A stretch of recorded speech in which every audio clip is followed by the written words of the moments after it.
Vítejte v Readmio. Přinášíme vám nový způsob, jak číst dětem. O autíčku, které chtělo závodit. Bylo jednou jedno autíčko, které se jmenovalo Sunny. Pojmenovali ho tak proto, že bylo krásně žluté jako sluníčko. Jinak ale ničím zvláštním nevynikalo. Vlastně vypadalo stejně jako každé jiné autíčko, jakých můžete potkat denně na ulici spoustu.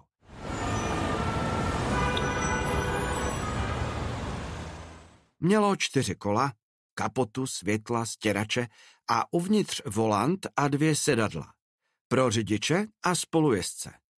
Zkrátka nebýté jeho zářivě žluté barvy, nikdo by se za ním na ulici ani neohlédl. Toto autíčko se ale přece něčím lišilo od ostatních. Velice toužilo stát se závodníkem.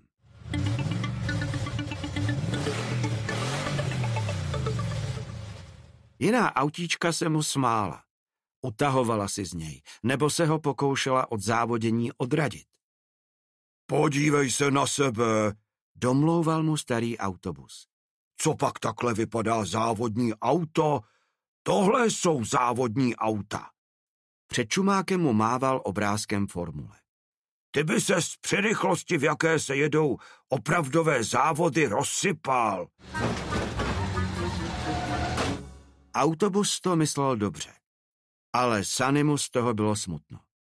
Nepřidalo mu na náladě, ani když se mu začala posmívat i některá autíčka. Ale Sunny, ten už zase sní o zlatém poháru.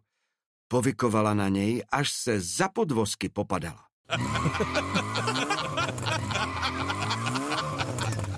Jenže zatím závodí leda ve své hlavě, vykřiklo další autíčko.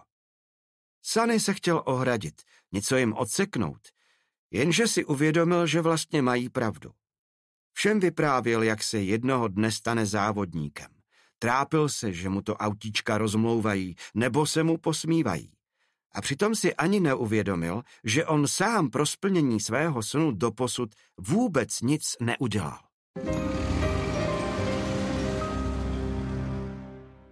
Však já vám ukážu, rozhodl se Sunny a rázně nastartoval motor. Přihlásím se na veliký závod. Jak řekl, tak i udělal. Přihlásil se na ten největší závod, jaký dokázal najít. Na velkou cenu Formule 1. Od toho dne Sunny věnoval stále více času tréninku. Musím být co nejlépe připravený, nechci přece dojet poslední, říkal si a zkoušel jet co nejrychleji.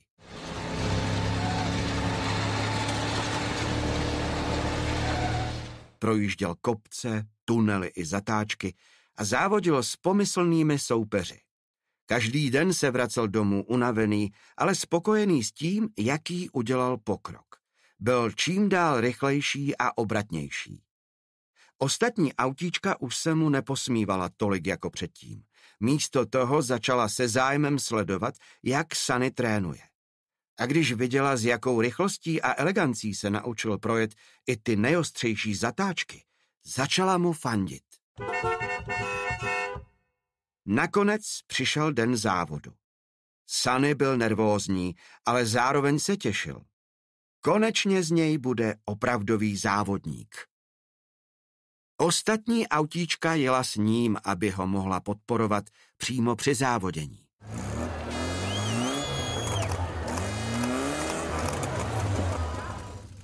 A současně tajně doufala, že Sunny vyhraje nějakou cenu. Opravdu by si ji zasloužil, když tak tvrdě trénoval.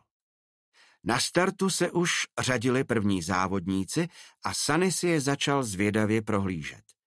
Jenže co to? Vůbec nevypadala jako běžná autíčka. Měla také 4 kola jako Sunny, jenže obrovská, mnohem větší než ta jeho. Jejich malinká kabinka stačila jen pro jednoho řidiče a pro spolujezdce už nezbylo žádné místo. Podvozek měla velice nízko nad zemí a vepředu a vzadu veliké přítlačné křídlo. Prosím vás, co jste zač? Divil se Sunny. My jsme monoposty, odpovědělo mu jedno ze zvláštních aut.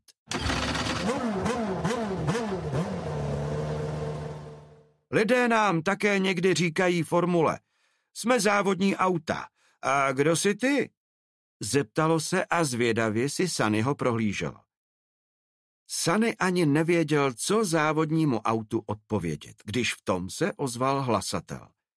Závod začíná.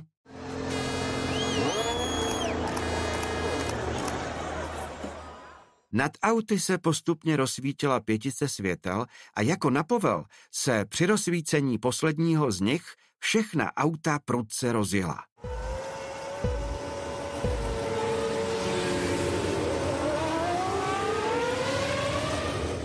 Také Sunny se snažil rozjet co nejrychleji, ale ať dělal, co dělal, všechny formule mu ujely. Celý závod se je snažil dohnat, leč marně. Nakonec skončil úplně poslední. Sunny byl z výsledku závodu nešťastný. Tolik se snažil, trénoval, co mu síly stačily, a přesto skončil poslední. Autíčka, která mu přijela na závod fandit, obklopila nešťastného Sunnyho a pokoušela se ho utěšit, ale ten jen vzdychal. Asi se vážně nehodím na to stát se závodníkem. V tom se ke skupince připojila jedna z formulí. Slyšela jsem, co jsi říkal, oslovila Sunnyho. Myslím, že bys mohl být závodníkem, jen musíš najít tu správnou disciplínu. Podívej na nás, pobídla ho a blízkla se naleštěným lakem. Jsme tady do jednoho skvělí závodníci. Rychlejší autíčka než nás v formule nenajdeš, jenže se hodíme jen sem, na závodní okruh. Kdybychom měli jet po cestě, nebo snad projet po blátě, štěrku či spadaném listí, byli bychom ztracené. To ty bys naopak dokázat mohl. Tak proč neskusíš rally? Myslím, že to by byl závod přesně pro tebe.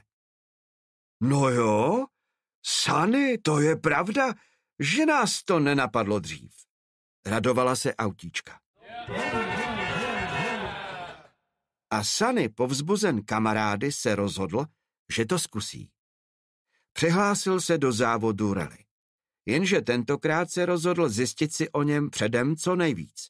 Podíval se na záznamy z minulých ročníků, poctivě si prostudoval trať, až znal nazpaměť každý kopec a každou zatáčku.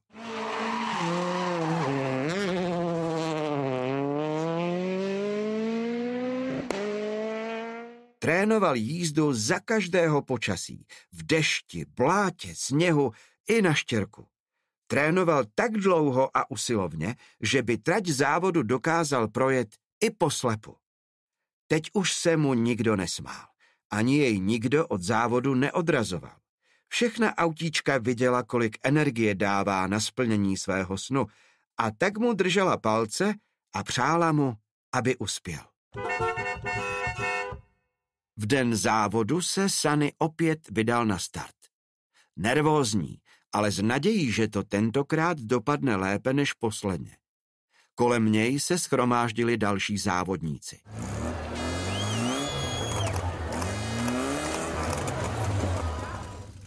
Zvědavě si je prohlížel a zjistil, že jsou to autíčka stejná jako on. Jistě, měla různé barvy a trošku i tvary, ale jinak si byla mnohem podobnější, než jaká viděl při předchozím závodu. Toto zjištění Sunnyho uklidnilo. Přestal si dělat starosti, jestli je na správném závodě, a soustředil se jen na svou jízdu. 3, 2, 1, start! Ozvalo se z amplionu a auta se všechna najednou rozjela.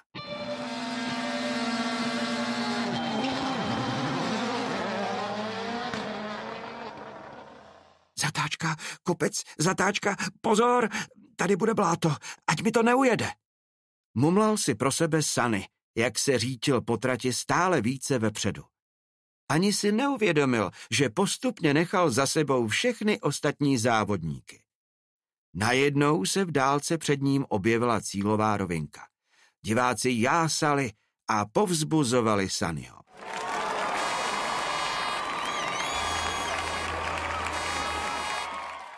Ten zrychlil, co mu síly stačily, a jako první projel cílovou páskou. Dostal zlatý pohár za první místo a hned jej obklopili přátelé, aby mu pogratulovali.